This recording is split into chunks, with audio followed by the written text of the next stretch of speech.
think we can all agree being a teenager is tough. Now, just imagine being a teen with a parent who's a preacher. Tonight, we're going to introduce you to a young woman who says being bad was her reaction to the good book. She's just one of the stars of Lifetime's new reality show, Preacher's Daughters, poised to take the airwaves by storm, as ABC's Neil Karlinski reports.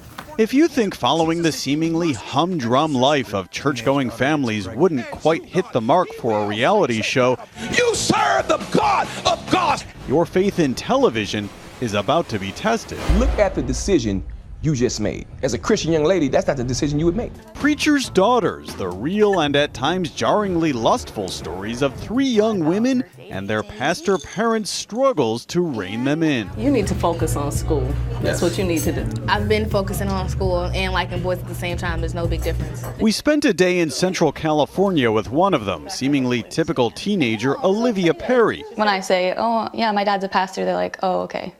Like, you must be, the good girl, or you don't do anything wrong.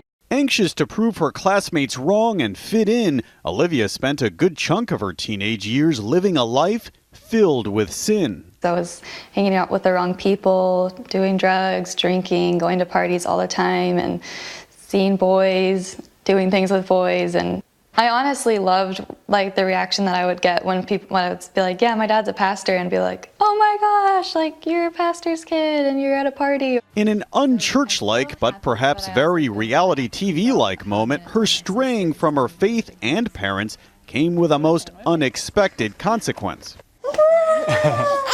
18-year-old Olivia is now a single mother. Here, hold this. Living in her parents' house with her 11-month-old daughter Eden. She says her life is finally back on track, thanks to one unforgettable weekend fueled by drugs and alcohol. What changed then? What was the moment? I got my license suspended after I got in the car accident, and then the next day I found out that I was pregnant. And the next day? Mm-hmm. So it was just a weekend of, whoa. Today, her parents see baby Eden only as a blessing, but getting here wasn't easy. I felt sad and, like I said, disappointed with Olivia's choices. But I would say my faith really helped me get through that. Did you question yourselves and your roles as parents? Did you feel at all like you failed? Yeah, I don't think any parent could watch their kids go through difficulty and not go, what did I contribute to this? So definitely. The show is filled with this sort of thing, including one preacher father's worry that his daughter will turn to porn. What's this about some porno? God, please don't ever let my daughter become a porn star. And there was the preacher mom embarrassing her daughter with a sex sermon. I am not just talking about penetration sex, okay? I'm not just talking about that. I'm talking about everything. Later, the same mom grills a prospective boyfriend with a cringeworthy interview and written contract. Have you kissed her yet? I have kissed her. You kissed? Olivia and her family face the uncomfortable moment she has to tell her parents she isn't sure who the baby's father is. So, how Eden is Sean's. There's also a possibility that she could be this guy named Chase. The critics are pouncing already.